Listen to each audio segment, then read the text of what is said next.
তো চলো আজ আমার মহাদেবকে নতুন রূপে সাজাই।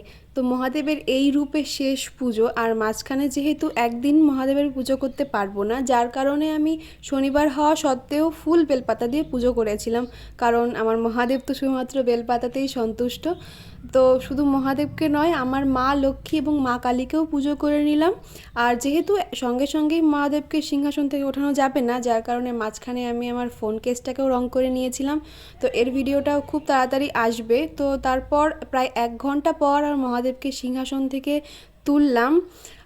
এই ডিজাইনটা দেখো কীরকম হয়ে গেছে। এটা আমি করেছিলাম আগের বছর শিব পুজোর সময়। তারপর মাঝখানে নানা রকম দুর্যোগ হয়ে গেল আমাদের সঙ্গে, যার কারণে এবছরও আমরা মন্দিরে গিয়ে পুজো করতে পারবো না। তাই ভাবলাম যে শ্রাবণ মাস সোমবার করে আমার বাড়িতেই আমার মহাদেবকে নতুন করে সাজিয়ে আমি পুজো করব, যার কারণেই এই উদ্যোগ নেওয়া আর কি। তো আজকে শুধুমাত্র বেস কালারটাই করে রাখবো, কারণ শুকাতে টাইম লাগবে, আর ডিজাইনটা কালকে করব।